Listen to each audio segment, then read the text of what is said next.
The royal seed in us is more than a seed. It is a living fountain that will not be turned off. The divine seed and the divine source cannot be extinguished or put out. The flame that ignites us, the spark of our soul, is an eternal flame. A noble seed requires a noble soil to grow in. Meister Eckhart. I submit to you that this is the seed of happiness, that there's a spark of life that wants to live that is the noble seed within. And cultivating the seed of happiness requires conscious cultivation of personal, communal, and global soil. As this new paradigm or a new way of doing things seems to be emerging around the world, we need to ask ourselves, if every sentient being is a noble seed, how do we create the cultural soil to bring each and every seed to the fullest fruition? We all want our kids to go to bed safe, fed, and warm. We all want to feel a sense of joy, empowerment, connectedness, and our own spiritedness. We want that noble seed or our essence to freely express. We don't really know what that noble seed is, but we know it when we see it in kids' eyes. Sages through the ages have tried to name it forever, and probably the Taoists got the closest when they said, if you name it, then it's not the Tao. As soon as you call it something, that ain't it. But you can think of it as like a life pulse. I think of it as my mojo. Tagore called it the life throb of ages dancing in my blood this moment. But no matter what your beliefs, there's an animating metaphysical force that we just can't replicate. We can put all the elements of a carrot into a lab dish, but we can't make a carrot. That's because we don't have the metaphysical capacity to do that. So that spark of life is a really primal part of our reality, but it's totally disregarded in the paradigm that we've been living in. So it leaves us in this really precarious chase. We're chasing between the false gods of capitalism and pursuing the natural expression of the noble seed that naturally wants to come through. And we express that by just living out our values.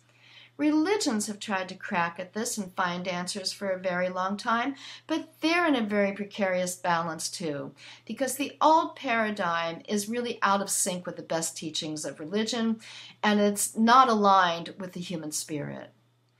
Religious leaders are stuck trying to contribute ageless wisdom in a paradigm that fundamentally doesn't value it. So we know we need something different. We're in a paradigmatic paradox. How do we fix it? We feel really paralyzed.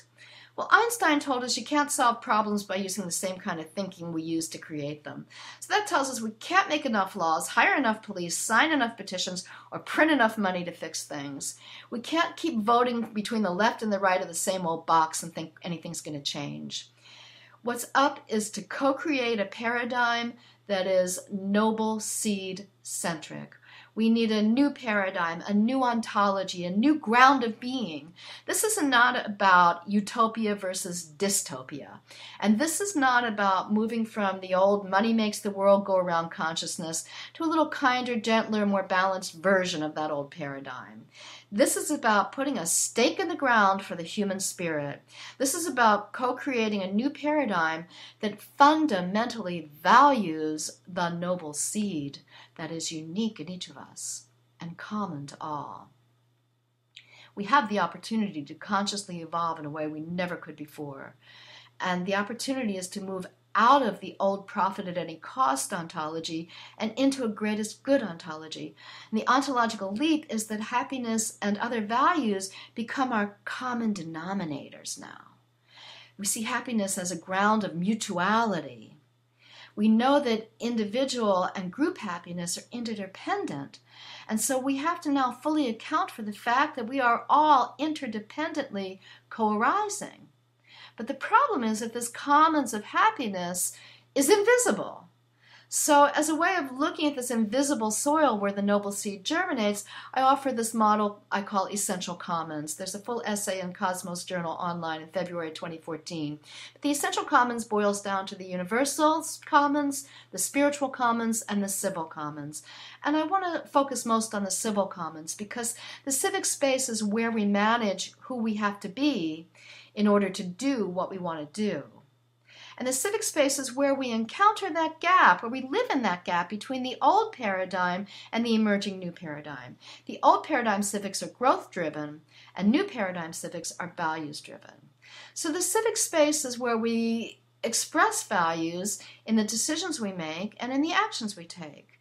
And this kind of paradigmatic gap between the old and the new is an opportunity to reinvent cultures in accordance with our deepest values. But it's hard because we're fish in the water of the old paradigm. It's hard to even see it.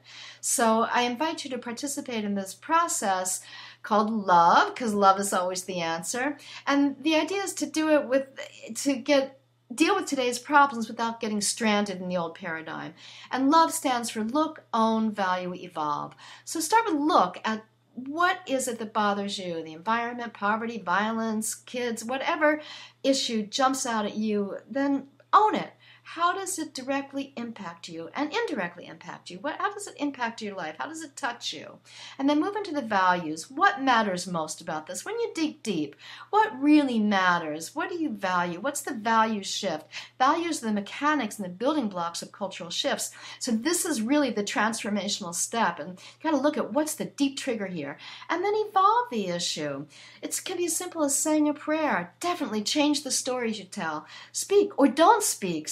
Don't keep proliferating the same old problem.